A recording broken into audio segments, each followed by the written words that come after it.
Oh shit! I need to press the thing. Oh, there's a new thing, right? Gird your loins. I didn't know where to tell you about this. Oh, hello. You're welcome listening to Beat Motel. It's the usual sort of chaotic kind of start. Hi.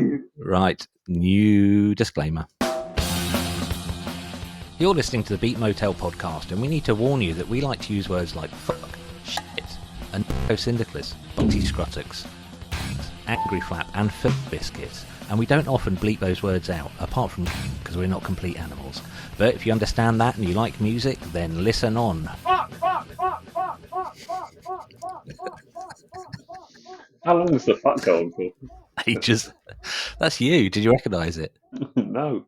About 3 episodes. I can't listen to this. I hate my own voice. I haven't got used to it yet. Oh, sometimes I do actually. I watch little bits of it on YouTube when I'm missing you. The other disclaimer, it was just too long. It's like nearly 2 minutes long, and it just the joke was sort of wearing thin, so I made a really short one. But that fuck is about 3 episodes ago when I was doing the countdown. So listeners, there's like a 3, 2, 1 countdown before we start recording. And I pressed the disclaimer, and you just went "fuck" really loudly. So I went back to the audio and I sampled that. And if you want the technical details, I put it on an emulator of a tape delay, so that it just goes and goes and goes and goes and goes. But that just tickled me to have you as Sam. What's the return then? What's the return? Let's give us the real geeky details. The return. Oh my god, I could actually tell you, but I'm not going to. I can tell you kind of what width tape it's emulating and everything. Yeah.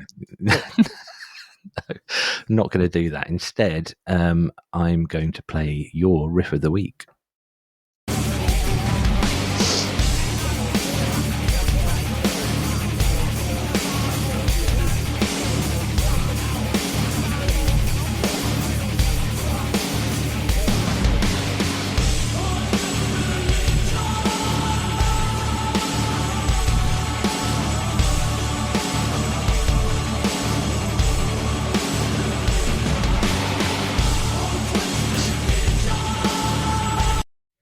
Who was that, Sam? That was Ministry with New Religion from their new album. No idea what the new album's called, because that's how we roll. And it is by far the best track of the new album. It's called Opium for the Masses, the new album. It's not a bad album, but that track literally just fucking great. And to me, it's sort of somewhere between a Slayer riff, and Killing Joke. Yeah, I get that. It's become a cliche. I ought to just make a sample of myself saying, "I'm really surprised by your choices, Sam." But I am. I didn't know you liked Ministry at all. I've been really put off Ministry by just the stupidest thing. You know, we've talked on the podcast before about how my friends' opinions of music has like a massive bearing on how I feel about it, which I think it's all very tribal for me. And my bandmates, Rocky and Simon, went to go and see Ministry at the Waterfront in Norwich, which is a brilliant venue, a few years ago, and they said it's like the worst gig they've ever been to. They were Ministry playing covers, and they said they were just sloppy and awful. So when I saw that you chose Ministry, I was immediately like, oh god, really, Ministry? But I like the early. Were they kind of industrial? Were they part of the industrial metal kind of thing? Yeah, they sort of like were. They're incredibly important to industrial music. They're one of the pioneers of the American industrial sort of world. And I mean, for me, I've never really got into a whole album of Ministry, but I really like individual songs they've done. I think in a way they're really good singles band. Even if they don't release the right songs as singles. Like Jesus Built My Hot Rod, which is with the Butthole Surfers, Gabby Haynes. That's wild. That is. I only heard that for the first time very recently. That's an amazing song. I almost switched it off. It came on Six Music during the morning when I was sort of, I may have been a little bit hungover, I don't know. And it was just too much. You know, it's just like I cannot cope with that much of an onslaught. But I left it on and ended up really loving it. Yeah. And he also was in a band called Revolting Cocks. This is Al Jurgensen. So is they American? I thought Ministry were British. No, they're American. Oh no! Do you know what that genuinely changes my sort of, not my opinion of them, but how I view them in my little filing system in my head. Because knowing they're American somehow actually sort of endears them to me a bit more, because, as you say, like Killing Joke, early 80s industrial metal, they've absolutely got that sound. But if they were doing that and they're from another country with other influences, that puts them in a different slot in my mental filing system. So Revolting Clocks was formed by the main guy from Ministry and I think some German guys. And the first album is 1989, and it's basically an ode to hip hop sampling. Right? God, doesn't make it So that you much know, easier. and what surprised me about this new album is how organic it is, and they do sample a lot, but I still think of them as a industrial band where they put a lot of emphasis on live guitars, but then mechanized almost everything else. But I really like the riff and its relationship. I like the riff, the way that they played a drum beat to it. So rather than doing what most metal would do these days, which is just put a double kick to it, they just put a really basic beat to it. And the vocals, which are just Jazz Coleman, really good Jazz Coleman sort of soaring aspect to it. I really, really like that. I was looking forward to listening to the album until you. It's not a bad album. It's just the album's just a bit unfocused for me. But also, I mean, frankly, the best stuff that I think the guy has done as albums go is by far and away the Lard stuff with Oh, bloody! I didn't know he was in Ward as well. This is. I'm fascinated by bands like Bite Ministry, even if I don't immediately sort of latch onto them. But I think you can like a band but not like the music. So he was part of Lard as well. He was the main music writer for Lard, I think. The He's really good. power of Lard. He's really good friends with Chilla Bafra.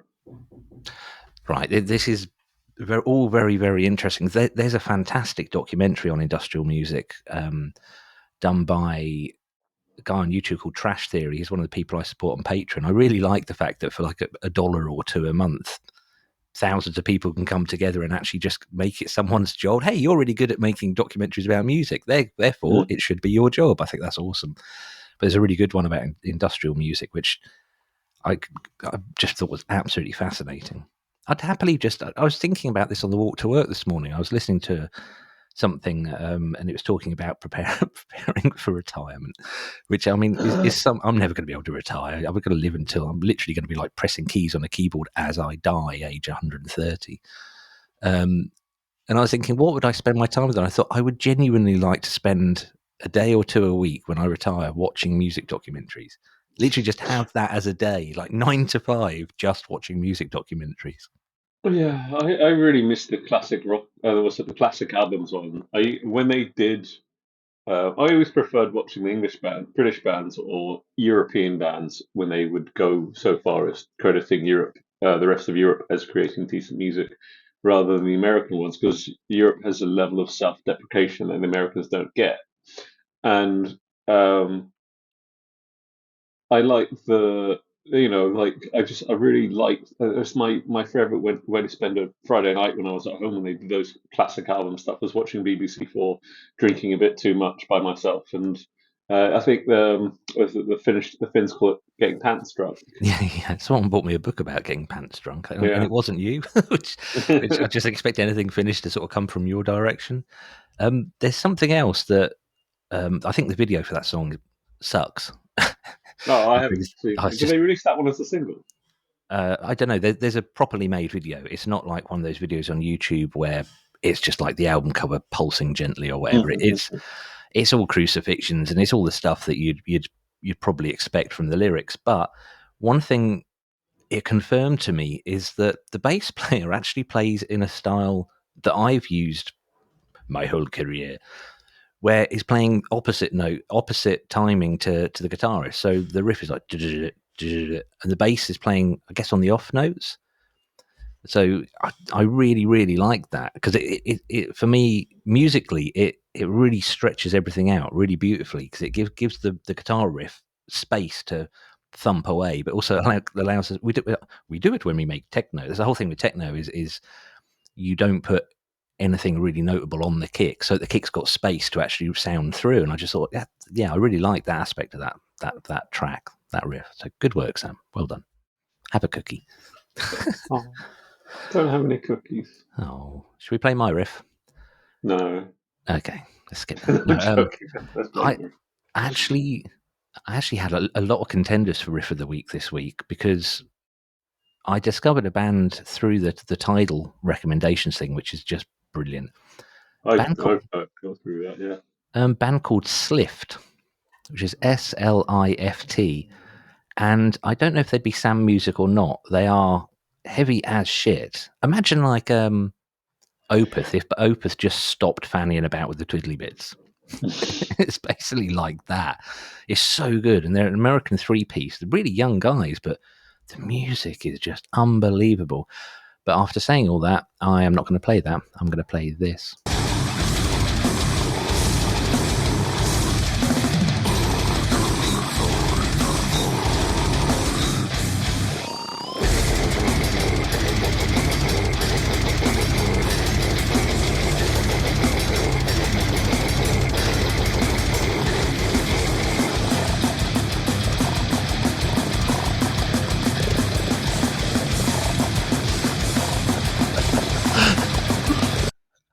What's going on with that voice? See, I wanted to choose a sensible riff, but I was listening to this track, and that bit in it, first of all, there's a la la la la la la la, which reminds me of Adam Buxton. Imagine Adam Buxton in like a death metal band, la la la la la la la la la la la la. And then there's the other bit where it just sounds like I don't know, like trying to get a hair out of his throat or something. There's a really good. I really like listening to Tom Service's show on Radio 3, which is, what's it called? What's it called? Music Service? I always skip Radio 3 and BBC Radio 3, and I really shouldn't, because the listening service, of course, it is Tom Service. Listening service, years ago they did one about subharmonics in singing, and they talked to Barney Greenway from Nathan Beck. Oh wow! About really? How you do that with your throat, and it's like they went from the gamut of really low singers to growlers. Part of it's a traditional Finnish way of singing, isn't it? No. Is it Finnish or Norwegian? There's a video that went round on Reddit of I don't fucking know, Norway's Got Talent or something. Or, it's one of those shows, and it's this girl who must have been a teenager went up and she was playing guitar, and then she started doing like the death metal thing, and of course everyone on Reddit, and especially Americans, go, "Oh, look, foreign people." But I was like, whoa, her voice. And then it went round to the judges, I guess you'd call them, and they're all just like, yeah, well done. And I was like, what the hell? And it turned out, because it was like some sort of folk singing that she was doing, but it was just like exactly the same as death metal growling. There is a form of singing that I think they differ in the sonic, like what they do, but there's a like throat singing. So Mongolians have a version. Oh, like tight throat or whatever they call it. Well, I think they produce basically two notes at the same time from the one place, and from one face. Did you say? And there's and I think Siberian cultures have it as well as some Alaskan cultures, some very northern, Inuits have a form of throat singing as well, and I've seen one woman do it a few times in trendy spots in London, and I just thought it looked a bit. Her version of it just looked a bit. I don't know. I didn't buy into what she was doing with it. I thought, as a cultural practice, it's not for me to judge whatsoever. It's what it is. But her interpretation of what to do with it and make it into a contemporary art form, it just hit the mark. It didn't hit the mark. It didn't really sort of. I love that people try. My friend loved it. My friend Dal loved it. I don't think I've. So we're talking on a podcast about someone who he has featured on the podcast, but he's not been a guest. We've heard his voice. I don't think I've ever heard him say anything negative. Not only about music, but about anything in life. Oh, I'm sure he said negative things about me, but in jest, in jest. What's the? There is what's the for that sort of? But there's a band called Demilix, Demillich, who are a pioneering Finnish death metal band, and who sort of do sort of prog death metal. One of the Can you send first me a ones. link? Because that sounds exactly Yeah, like something I'd want to listen to. and the guy has this unbelievably low voice, and it's so like, and there's different mixes of the album. One when it's sort of like in the mix and it sounds great. When it's like pushed up far too much, and it really sort of kills the drama of the music. When the vocals, that kind of throat vocals, get too low, or when they get too low and they're too loud in the mix, there's basically very little difference between the noise that comes out of the mouth orifice and the noise that comes out of the arse orifice. They start to blend and become quite similar. And I think if I was going to form the worst death metal band ever, I'd just record my guts. Just use that. There's been a whole load of people who sort of got like, you look on YouTube, there's like dog barking death metal and parrot death metal and stuff like that. Oh man! I didn't actually say the name of the band, did I? Because it's an awful band name, but quite funny as well. I don't think they're totally serious, although it's really bloody hard to tell. I mean, they're not like Steel Panther, but the band is called Party Cannon. Oh, I was listening to them. Yeah, I listened to something they did yesterday. And the song is called Weird But Not Illegal, which I think I really like. I mean, what a brilliant song title. Weird But Not Illegal. Because I think they're playing a few metal festivals in Europe this week. I'd go see them. I think the idea of a fun, they're sort of like almost, the video is almost like frat boy kind of thing. I have no connection with at all. And when I first heard that bit on the riff, I thought it was just like chug, chug, chug, chug, or something like that. But it's not. It's just la la la la la la la la la la, just very strange. Right. Well, what I noticed the other week when I sung along to a death metal riff is that if you actually sing it, it never sounds as heavy as when it's detuned to B or something, and or tuned down to B and sort of scraping the low ends of the a 7-string guitar. Like some people think they can sing, and then there are people who can sing. It's like my mum's a trained soprano. She can sing like fuck. I'm sure she'd be thrilled that I just said that on a podcast. And she's incredibly loud. And then there's people who think they can, and you see them at karaoke, and you're just like, no. I think I could develop a good death metal growling vocal. I think, and I'm not going to demonstrate now, but every time I try it in my own company, it's awful. And yet for some reason I still think I've got that talent like inside me. But I don't know where you'd go to learn how to do it. It's like, I might have mentioned on the podcast before, I bumped into somebody on LinkedIn who said they can teach anyone to sing. And I was like, really? Okay. And she's like, yeah, just record yourself singing. And she messaged back and said, I think you might be better off as an entertainer rather than a singer. So no, maybe not. I was just going to say that it's interesting that sort of throat singing pops up independently all around the world, and I wonder if it's just because you can make it really loud, and communication's like a big old thing. I learned from Have I Got News for You that having a loud voice was quite a thing in ancient Greek culture. Basically, if you're a gobshite, if you're really loud, you'd be seen as like really excellent. I think in ancient Greece, you then want to be a loud gobshite with a tiny cock. What's the tiny cock thing? This is apparently small, big phallic bits of your anatomy, big penises, suggested animal, animality. So you were subject to your baser craves. So they put on a pedestal small penises because it showed that you weren't horny and therefore were governed by reason. I would not want my willy on a pedestal. As we're now talking about genitals, and we're 20 minutes into the episode, should we actually explain the theme for this week? Do you want to have a go at explaining it? Because I think we've both found this quite challenging. Oh, we were thought we the title was inconsistency in lyrics, and then I think it sort of spiraled out of into just for me anyway. It just spiraled out into stupid lyrics because, Ah, frankly, I couldn't find that many. I don't like you want to if you nitpick. The problem with trying to find inconsistencies is that you have to understand that person's worldview to find that for it to be inconsistent. so And you intellectualize that.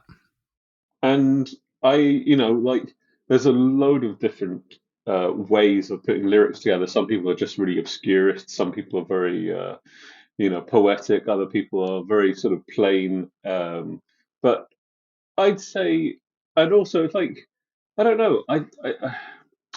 I don't these days, frankly, listen to a lot of singers who I can understand what they're saying, and secondly, I don't actually. I used to as a teen spend so much time on lyrics, and these days I don't. Um, and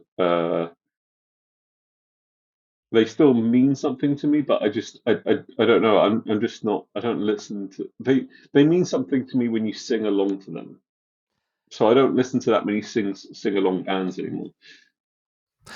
So I've never really I given. struggle. I've never really gave a shit about, to be honest, singers, let alone lyrics, until I got into Against Me, and then it suddenly felt very, very important.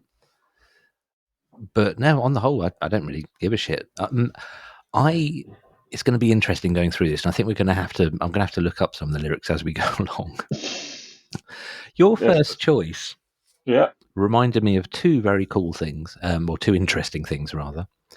One of them is, I'm going to give away who it is by saying this.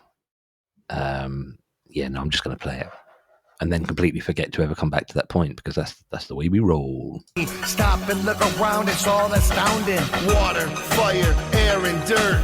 Fucking magnets, how do they work? And I don't wanna talk to a scientist. Y'all motherfuckers lying and getting me pissed. Solar eclipse and vicious weather. 15,000 juggalos together. And I love my mom for giving me this time on this planet. Take nothing for granted. I seen a caterpillar turn into a butterfly. Miracles ain't nothing to lie. Shaggy's little boys look.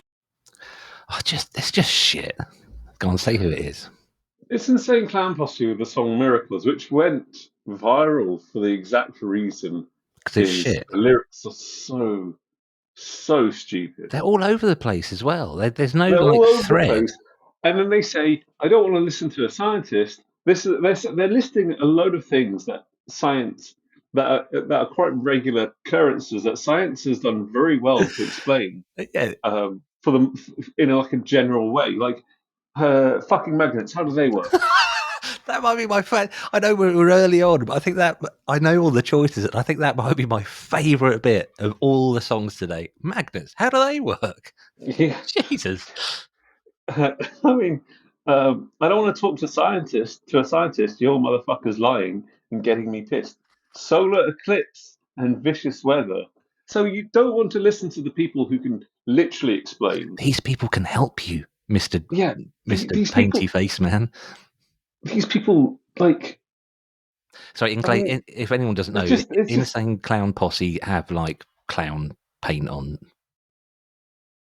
Juggalos for life and all that. They're sort of they were 90s like I guess sort of gangster rap phenomenon, and they're like there is a really good documentary on Juggalos, who are what their fans are called, and like it's like an insane sort of world that these people inhabit and become, and it's a bit like, but it's just the level of stupidity, frankly, in those lyrics is just like just and they released it, and there was no one to sort of go, none of their managers, none of the, record label people, none of everybody just goes, you guys know the spirit of the song isn't necessarily bad, but what you're listing has been explained. Just makes you sound like idiots. I mean, like willful idiots, the worst kind. An idiot who's I don't understand these things, and I'm going to ignore you if you try and explain basic principles. That's the line. I don't want to talk to a scientist. Your motherfucker's lying. The thing is, it's not. Then how do you explain this shit? I think there's some idea that they released it when one of them became a born again Christian or something.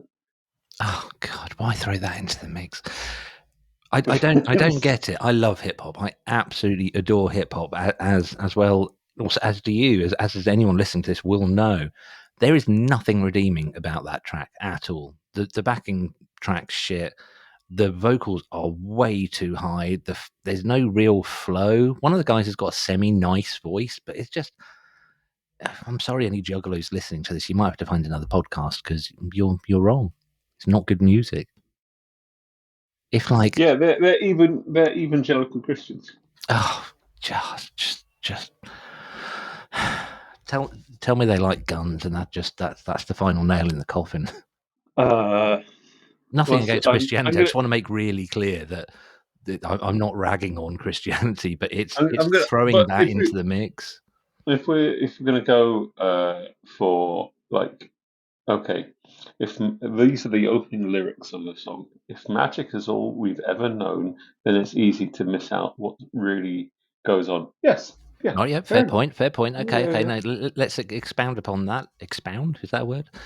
But I've seen miracles in every way. Every single way. That man has gone up to a crosswalk, pressed the button, waiting for the green man, and seen a fucking miracle. That man's taken a shit, wiped his ass, looked at the toilet paper, and seen the image of a smiling dog. Miracles in every way. Yeah. Stubbed his toe and looked down and found gold bullion in the shape of the Pope's cock. How do you know what the Pope's cock looks like? Gold, clearly. And I see miracles every day. Oceans spanning beyond my sight and a million stars away above them at night. He has busy days every day. Every day. But the thing is, I get the point of the song is supposed to be, isn't this earth and, what happens on it astounding? But then they put in this stuff of fucking magnets, how do they work? I don't want to talk to a scientist. I think any to my understanding, a lot of actually what Western science comes out of is people trying to understand the miracles of what they considered God's creation.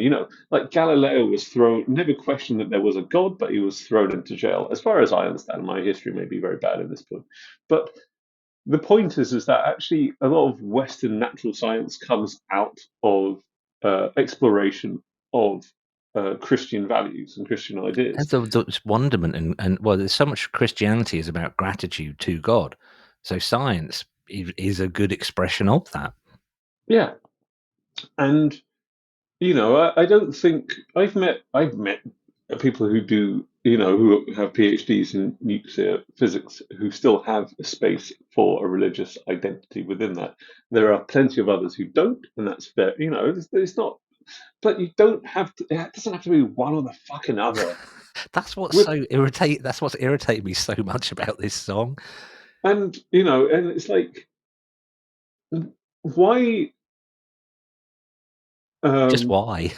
Why? And the basic point is organized religion bad, religion unorganized religion fine, whatever. Right. So your first choice has really been a great one for discussion. We've gone from the Pope's cock to still on religion, I suppose.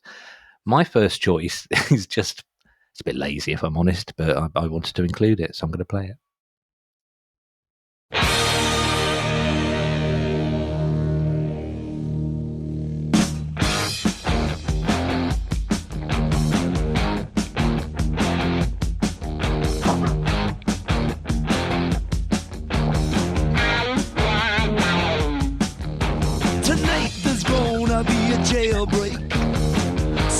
in this town.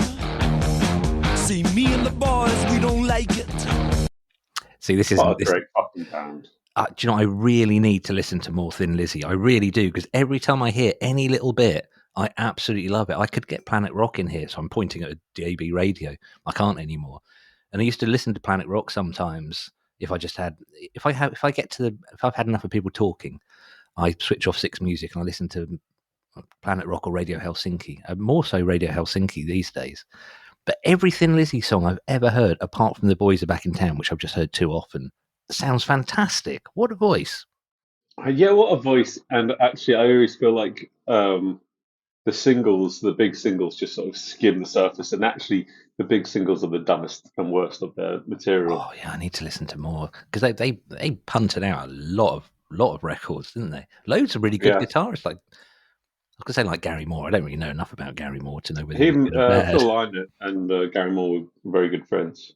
I think before, and Gary Moore, as far as I understand it, really resisted becoming part of Thin Lizzy. No, I read that as well. I used to love reading Classic Rock magazine. If I went on holiday, I'd just read it cover to cover, and that was one of the things I read. He was like, "No, don't want to do it. Don't do it. Like, we'll give you millions of pounds." Oh. But I think it's also a thing of like it was like a, oh, my mate is not doing too well on the drugs, and he's getting a bit. So but also, if I go and be on a Thin Lizzy album, maybe he'll come and be on my album, and that will give it a sales boost. But just to deal with the elephant in the room, which isn't a nitpicking inconsistency, it is just a bit of a daft thing. There's going to be a jailbreak somewhere in this town. I mean, where would you start looking if you know there's going to be a jailbreak? Where would be the first place you look, Sam? But this is what I mean, is that this is level of interpretation. So yeah, you can see this going to be a jailbreak somewhere in town. Of course, it's a jailbreak, but it could be a euphemism for for men basically going out and getting shit-faced behind their partner's back. Wow, I've never even considered that. Or somebody could just be you can jailbreak your iPhone, but I suppose this was recorded many years before iPhone. I think this might be before that. There's going to be a jailbreak on your iPhone, on an iPhone somewhere. That's the modernized version of it. Yeah, could be any one of the hundreds of iPhone, phone repair shops there are on every British high street. It's basically phone repair shops, and I'm about to go into an old man rant about it. It's all phone shops and American candy. But yeah, I mean, I always thought it's too dumb a lyric for it to just be about a jailbreak, because it is about a lad's night out in the city. Oh, I had no idea. And it's in that way it's an awful song, because it's basically an ode to odorous drunken men being lecherous and fucking around behind their partner's back. Is that what The Boys Are Back in Town's about as well? Yeah, I think so. But apart from those two tracks, there's a lot of non. Oh, he's got lads. So you're looking it up. Yeah, but then it is. I mean, I want to think. Maybe I was giving him too much the benefit of the doubt. The first verse is, there was a friend of mine on murder, and the judge's gravel fell. Jury found him guilty, gave him 16 years in hell. He said, I ain't spending my life here. I ain't living alone.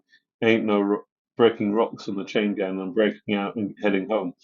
I never looked at the lyrics. Maybe that doesn't sound like it's a euphemism or an allusion to something else. That sounds quite clear. Has it got a happy ending? Go on, just skip to the end of the lyrics. I'd like to. I'm going to go for the second verse. He said he'd seen his lady being fooled with by another man. She was down and he was up. He had a gun in his hand. Oh, bullets started flying everywhere, and people started to scream.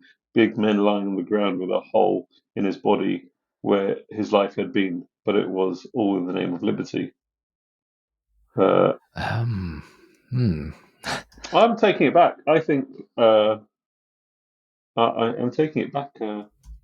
It would seem. Oh no, sorry. What? You know what? You're looking at the wrong song. It's Jailbreak by AC/DC. See, AC/DC, I wouldn't. I would just assume it would be kind of like, very Yeah. literal. I wouldn't look to AC/DC for deep meaning, like I might pretty much anywhere else in my life. God, how good are we, Sam?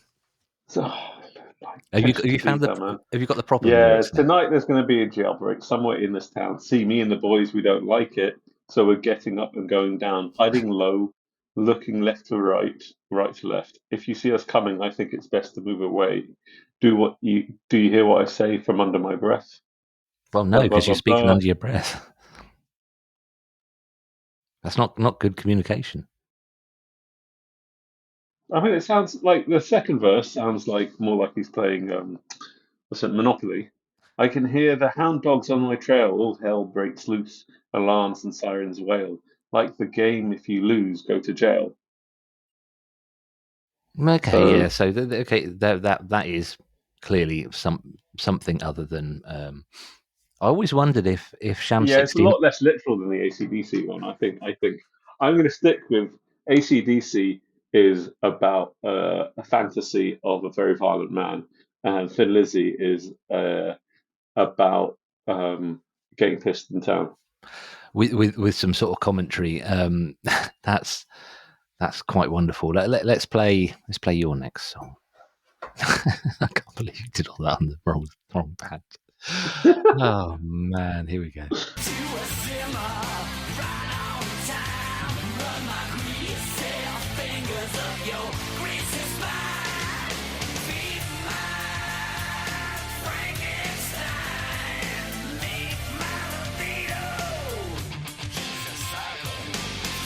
Oh, I hate that.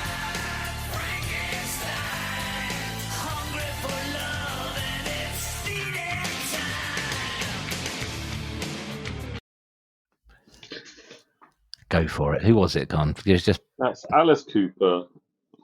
I like you said his name like it's an apology, which I quite like. It's Alice Cooper. And this is from this is Feed My Frankenstein, and it upsets me because Alice Cooper always seems like quite a well-read person to me, and yet he's using Frankenstein as a metaphor for his penis, and a penis with an insatiable thirst for anything, I guess. Oh, I picked out some lyrics. Believe me, I've got some things to discuss in this. Fuck's sake. Sorry, I've just seen one. Don't say it. Don't say it. We'll compare. We'll compare parts of the lyrics because I'm pretty sure, knowing you just. Shall I just say with the one I've picked out? So I've got. So let me drink wine from your fur teacup. Oh dear God! Let me drink the wine from your fur teacup. Now, is that the one that you picked out as well?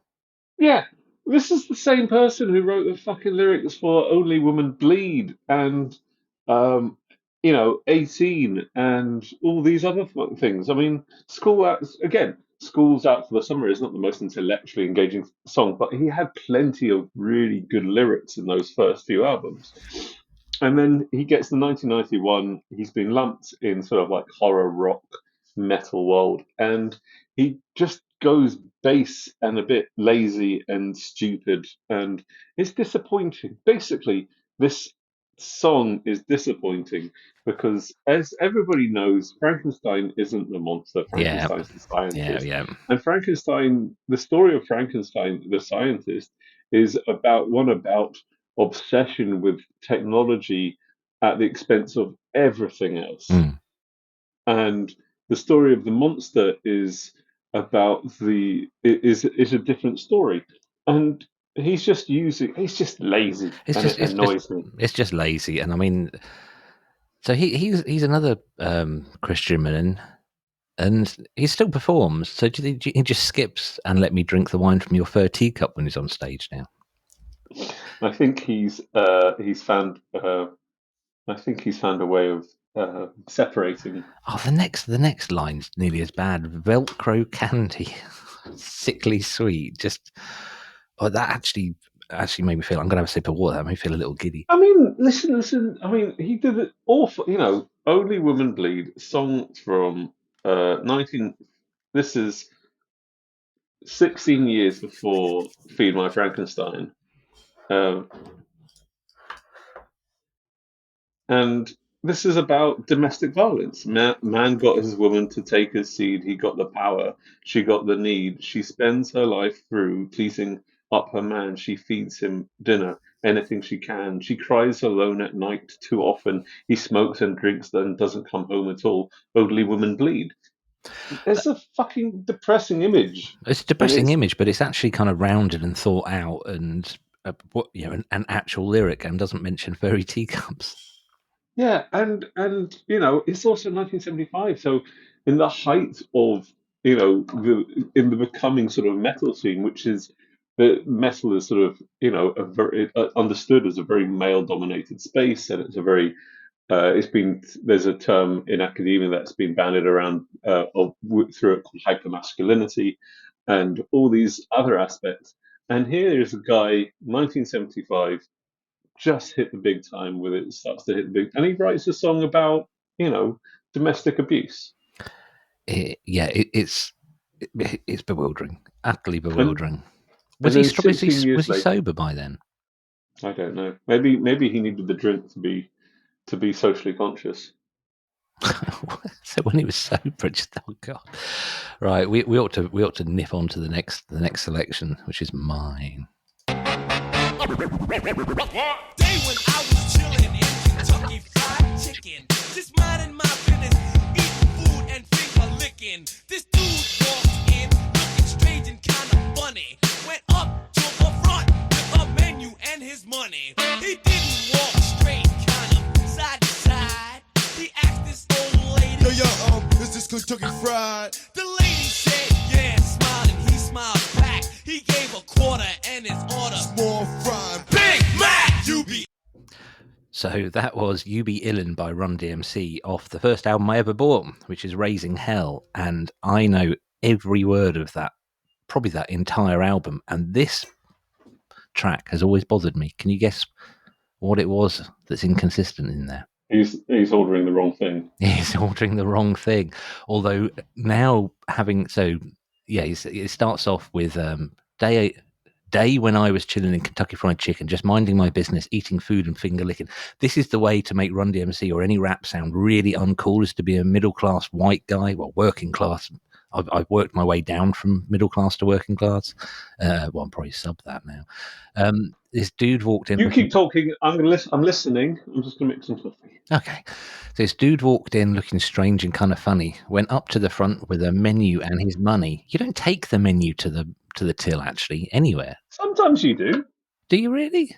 Yeah. They're like big tellies now. You couldn't take them up to the till. They'd just kick but you out. I've been in plenty of restaurants. Where was I last? In Disneyland. You did in some of the spots in Disneyland. He took the menu up to the counter. He didn't walk straight, kind of side to side. Now, I always, as a child, just sort of didn't really think much about that, or thought maybe the guy just had a really funky way of walking, like a crab or something. But as an adult, I'm now guessing that walking kind of side to side means the guy might be carrying a bit of extra timber. He might be waddling a little bit. You also might have I think they call it the gangster lean. The gangster lean. And then he says, he asked this old lady, "Yo, is this Kentucky Fried?" So, what? Why is it an old lady? That just seems odd. The lady said, "Yeah," smiled, and he smiled back. Now I like that because he's clearly a genial fellow. This is both of these parts of the next line have always bothered me. He gave a quarter and his order, small fries, Big Mac. So yeah, Big Mac. You don't get a Big Mac in KFC. That's the primary thing. But surely a quarter has never been enough for an order of food in a fast food restaurant. This is like 1980. Inflation. Yeah, but not like a quarter, 25 cents in 1986. Okay, let's see. How much did a Big Mac cost in 1986? I really want to know now. You still wouldn't be able to get it from KFC. Well, how much Big Mac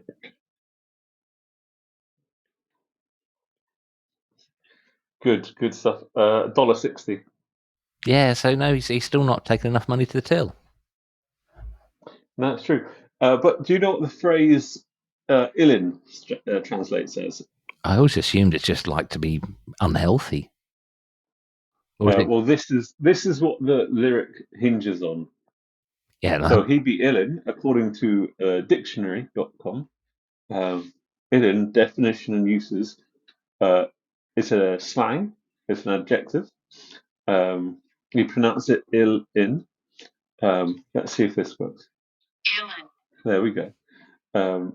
It means to be foolish or crazy. I had So- no idea. The lyric, I'm afraid, makes sense because it's basically, what the fuck? I saw this thing, we were just chilling, and then this guy did this thing that was illin. And I sound so white now. Thank you for clearing up a nearly 40-year-long mystery in my mind. I mean, it does make sense because the last... I can understand how in deepest, darkest Suffolk, under the borrowers with the Wurzels and the other things. They're West Country, you bastard. West Country. I'm sorry. Am I being insensitive to your cultural heritage? I can understand how in the countryside, I can understand how outside anywhere but America, that lyric might be very confusing. I have said before on the podcast, this was the only album I had for a while. I think I got it when I was like 7 or 8. And some of the lyrics, when I became an adult and read them again, I do not know how my parents didn't just come running into my Go on, bedroom. Tell us some. Proud to be Black. There's a track, Proud to be Back, which is bloody brilliant. And the lyrics are great. And I was stomping around my bedroom shouting how I was proud to be motherfucking black. And that must have, my parents either didn't hear me or just thought, it's a phase. Well, maybe you were like Steve Marston, you were brought up a poor black boy. Right. I just want to give you the end of the story because now knowing what illin actually means, it makes total sense. I mean, there's... Oh, no. Who's Dr. J? Let's not dive too far into this because there's all kinds of bits now that I now see make sense. Right, he's gone to a game. I'm not going to give you the lyrics, but it says something about through the hoop. He sees what I assume is a basketball go through a hoop, and he yells touchdown. So again, now wrong sport, but illin maybe that makes sense. But the last line I was always curious about. For dinner, you ate it. There is none left. Okay, so we know the guy likes food. That's where we're going. It was salty with butter, and it was death. Now, I always thought it was death. It was death. Like, it was salty and butter. It's death. You're eating something that's just death. You know, it's going to kill you. But it's not. The lyrics, at least on the site that I'm looking at, says deaf, D-E-F. Now, deaf, I believe, is a good thing. God, this is the most white thing. I believe deaf is good. Is it D-E-F? You're looking it up now. Sorry for the radio silence. Sam's looking at his phone here. Come on, internet, give us the meaning. Yeah, I want to know. I'm going to ask ChatGPT. Very good. Oh, okay. So it was salty and butter, and it was deaf. It was good, but things get strange after that. You proceeded to eat it because you was in the mood. Fair point. I'd call that like a padding lyric, really. It's just sort of filling in a gap.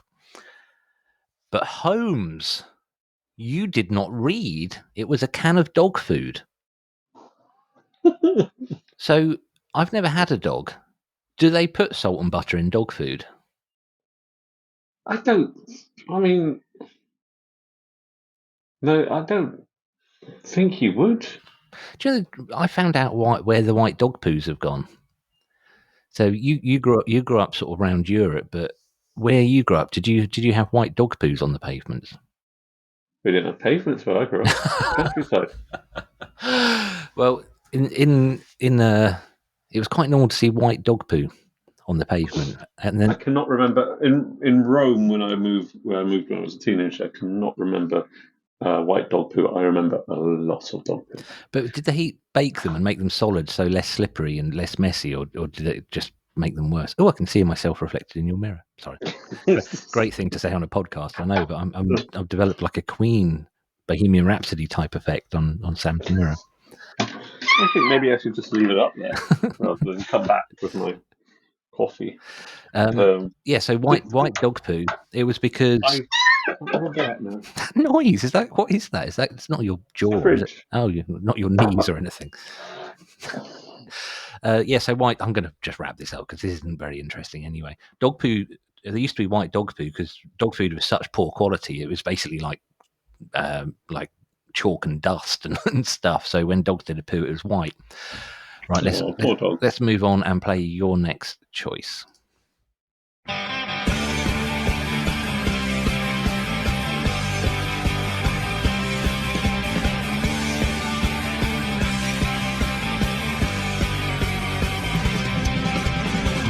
Everybody said we gotta take a chance and tell them what the hell went wrong. We only listen to the words that we sing. Now a million are singing along. You got it right.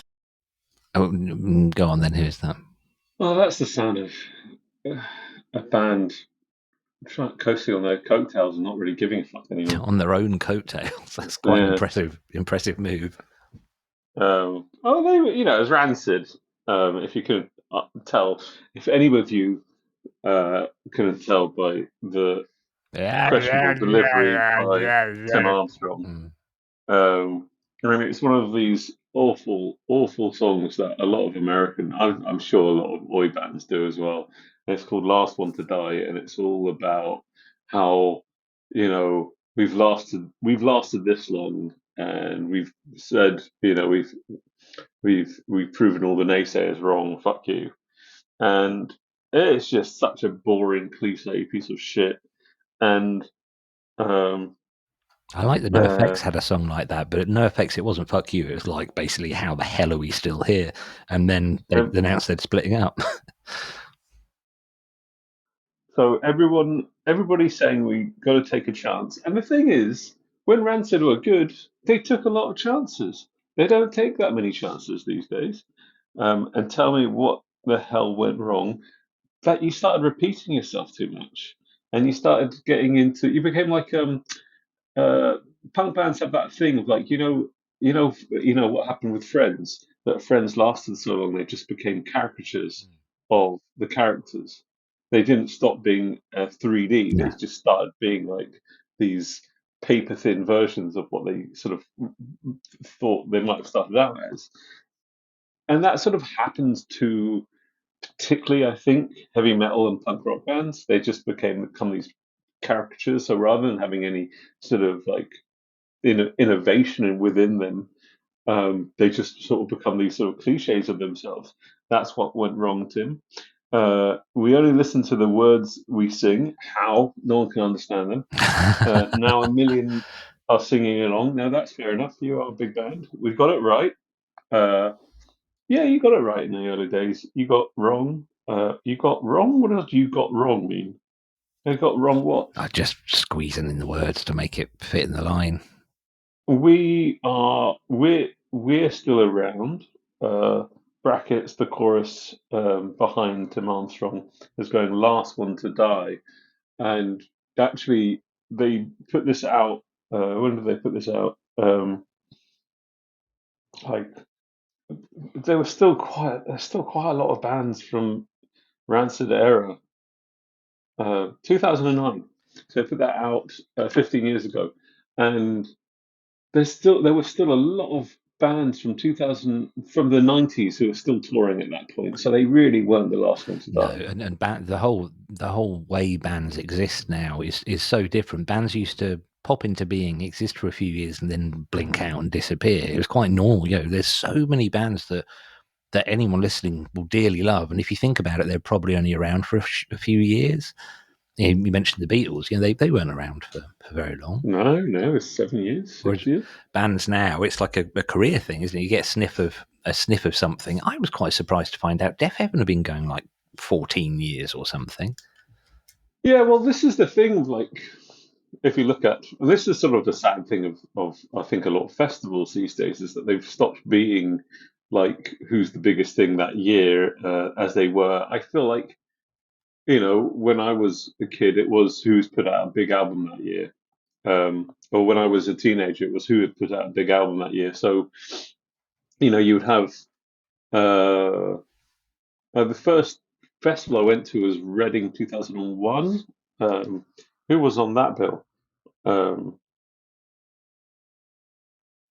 While you're looking at that, very, very small thing, looking on the lyrics thing, it tells you who the publishing's with, and it's Wixon Music Publishing. Don't know what that means. But the writers are Lars Fredriksson, yep, not a surprise. Roger Matthew Freeman, don't know, I guess he's the drummer.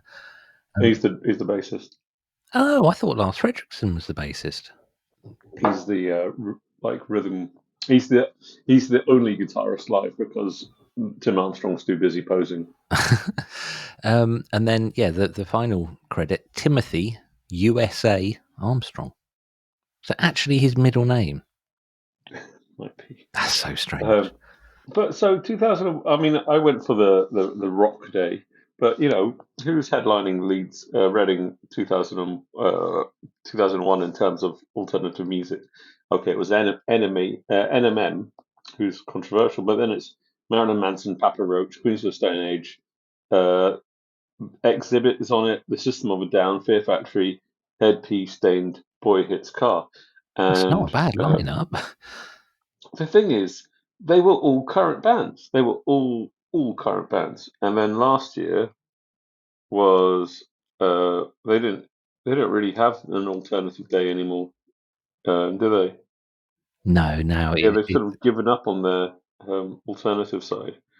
But if you look at any sort of rock festival, it's like a heritage thing these days, which is what makes which is why I don't really want to go to Helsinki this year, because it is, and also the headliners in almost every sort of festival thing. It's just a heritage industry. Yeah. So where are those bands that actually are like good, young and good, and getting enough attention to actually bring them into that headliner slot? It is something that I think is beyond our understanding, but having a teenage daughter and learning how teenagers now absorb music and how they find it, and how it's now so disconnected from the PR of new releases that who knows what's going to happen. I think it's going to be really interesting, but we ought to move on because we're running over time. So can we get Izzy to choose 10 tracks for us one episode? We do a really nice thing now, and she started it. If we're driving somewhere and it's just me and her, we play a song each. So she'll play a song and I'll play a song, and it's really lovely. It's a really nice thing to do. She was not impressed by the Lawrence Arms, unfortunately, but right, let's go for my next track.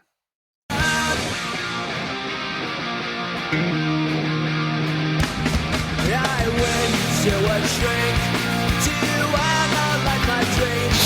She says it's like a sex that's bringing me down. I went to a whore. He said my life's a bore. So quit my wife because it's bringing her down.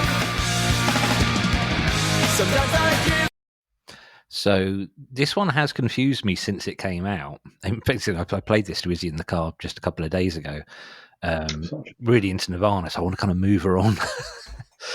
Sort of move her on onto other stuff, which is not because Nirvana aren't excellent, just because it's sort of the next natural step in my head to go from Nirvana to Green Day, and then all these doors open to loads of stuff. But the lyric here, I think you should try her on Smashing Pumpkins. Yeah, well, I need to listen to Smashing Pumpkins, quite frankly. So maybe we'll share that.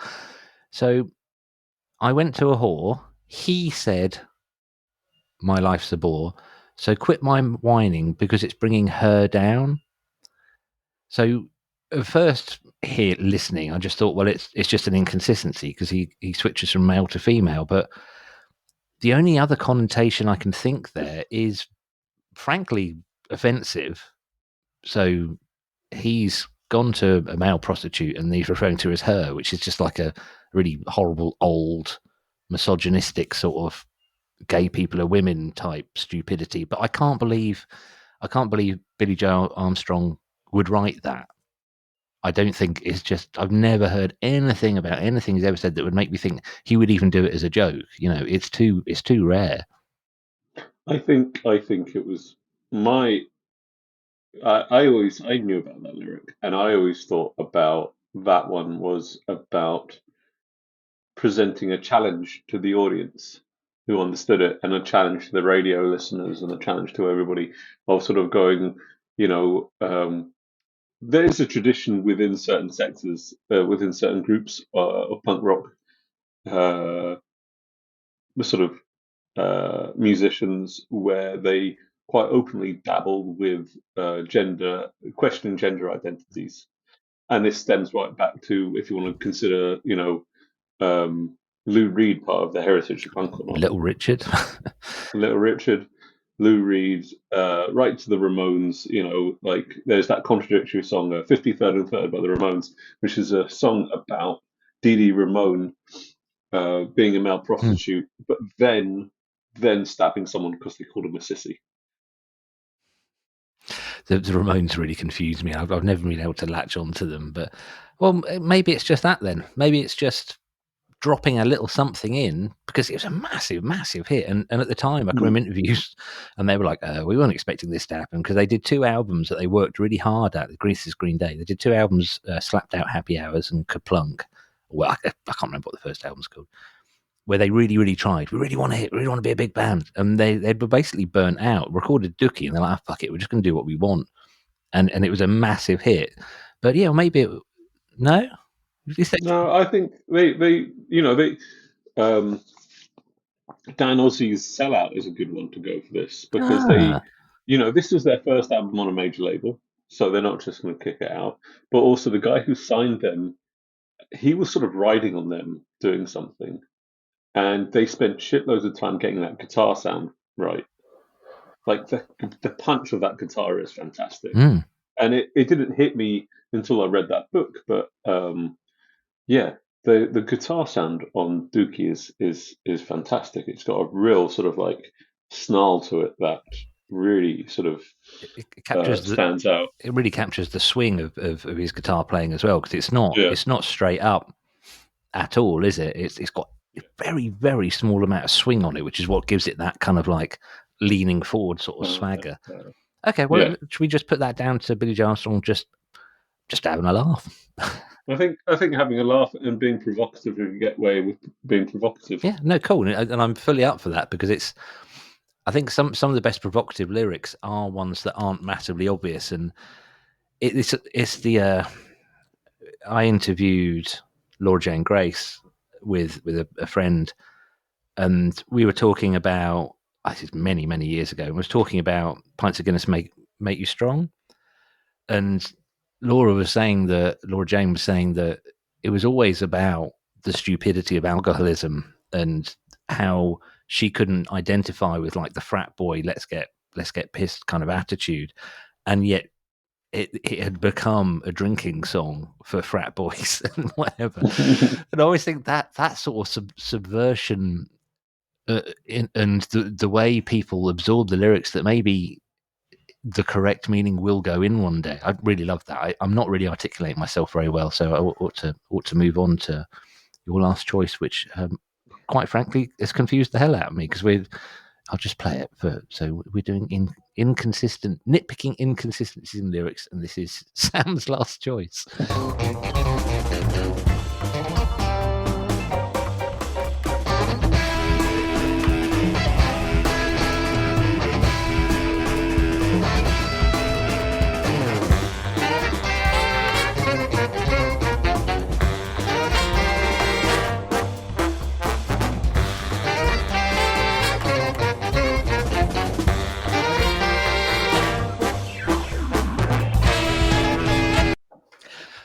Before you tell us who it was, I just want to say I fucking loved that.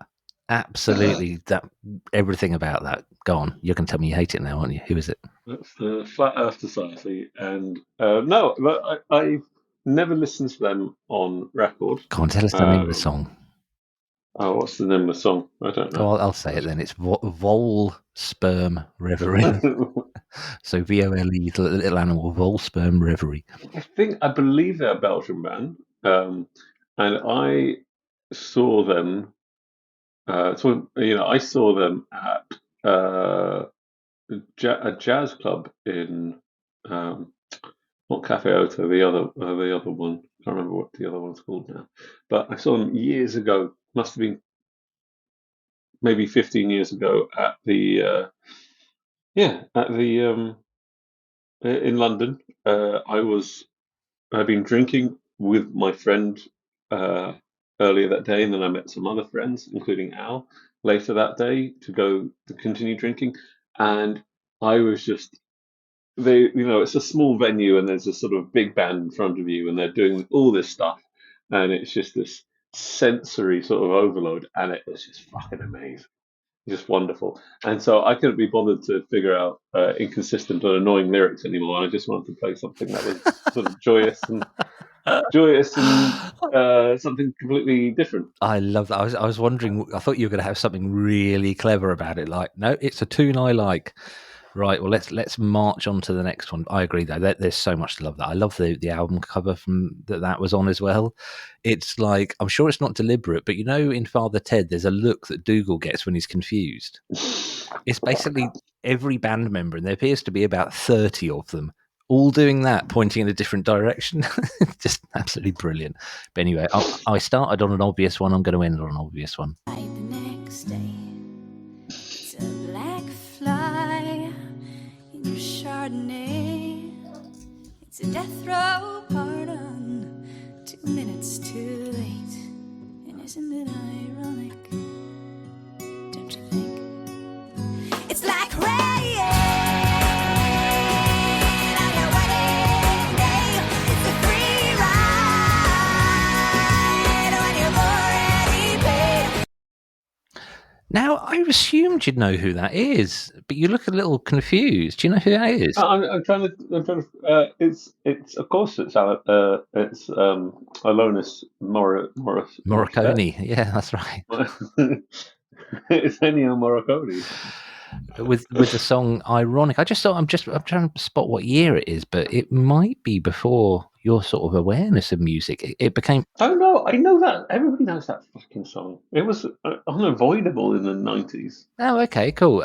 It got burned into my brain one day when I was visiting my mate, my Penny, who I can never remember if you know or not, and we'd got a little tipsy the night before, and we stayed there because that's what we used to do in our early 20s. You didn't bother walking the short walk home. You just put a coat over yourself and sleep on the floor. The next day, I can remember feeling quite unwell and sitting on the loo in a type of way that you have to sit there for a long time because you don't want to risk moving. And her next door neighbour was playing this song on repeat, and I must have heard it. I shudder to think how many times, and it annoyed me more and more each time I heard it, because you probably know where I'm going with this. Do you want to have a stab at it? Well, it's famous for the fact that none of the things, or hardly any of the things that she lists, are ironic. Yeah. They're just unfortunate. Yeah. But so irony, according to Oxford Languages provided by Google, is the expression of one's meaning by using language that normally signifies the opposite. So they give the quote, "Don't go overboard with gratitude," he rejoined with heavy irony. Or it's a state of affairs or an event that seems deliberately contrary to what one expects and is often wryly amusing as a result. Yeah, there's not a lot of it in this. Or, go on. It's a literary technique usually originally used in Greek tragedy, by which the full significance of a character's words or actions is clear to the audience or reader, although unknown to the character. So I'm gonna read the first verse, because it swings so wildly between things that would be a minor inconvenience and things that are quite dark. So the first one is an old man turned 98 and he won the lottery and died the next day. I mean, I don't know, that's just sort of not mad. If he had been playing the lottery throughout his entire life, but we're not given enough story for it to be Well, we're ironic. not, and growing It's just unfortunate. yeah, and growing up in the UK, the lottery only started probably a year or two before this song Yeah. came out. So we're like, okay, but yeah, I've got no real attachment to that. It's just sort of the next one. It's a black fly in your Chardonnay. I mean, in terms of minor inconveniences, that's probably about as minor as it can get, because it's And, just you stick your finger in, hoik it out, carry on. Chardonnay, good Chardonnays are expensive. Yeah, I'd still drink it though. I wouldn't like. Yeah, I'm not drinking that. Yeah, bring spider crawl through it. I'd still drink it. And then the next line, it's a death row pardon 2 minutes too late. I mean, that's dark. I mean, going from like, mead beverages slightly inconvenienced to we've snuffed someone out. That seems like quite a swing to and me. then there's it's good advice that you just don't take. No, that's just rude, isn't it? That's just like not thinking things through. There's nothing. I quite like it's 10,000 spoons when all you need is a knife, because how big is that fucking cutlery drawer? Okay, what about this one? If you're going to buy that many spoons. Mr. Play It Safe was afraid to fly. He packed his suitcase and kissed his kids goodbye. This is another dark one. He waited his whole damn life to take that flight, and as his plane crashed down, he thought, "Well, isn't this nice?" What he says is, has an irony to it. But one of the things that comes up several times in the song is, isn't it ironic, don't you think? So she's asking, and you can just say no. No, it's not. But it's supposed to be rhetorical. It's framed rhetorically. Anyway, on that oddness, I'm going to tell you that the credit for that, it was written by Glenn Ballard, I don't know who that is, and Alanis Nadine Morissette. Nadine. Oh, have you heard? Do you know Nadine Shah? Yes. Yeah, her new stuff's quite interesting. We are massively over time, so we're gonna have to stop there, Sam. Thanks for listening, everyone, and thanks for all the people who subscribed. We're starting to pick up subscribers now, which is very nice. But please contact us. You can, if you're listening on Spotify, there is something you can press that say hello. Otherwise, just email beatmotel@lawsy.com. When can we monetize this? At this rate, sometime around 2059, maybe. Okay, so I mean, you'll still be around, because you said earlier that you're going to be around till you're 130. Yeah. And by the time we're 130, we might have monetized enough to actually kind of quit our jobs. Retire on it. Indeed. Right, I'm going to say goodbye. Then we'll go play the podcasting festivals as a heritage act. Yes. I'm going to say goodbye. Do you want to say goodbye? Never. Fuck them.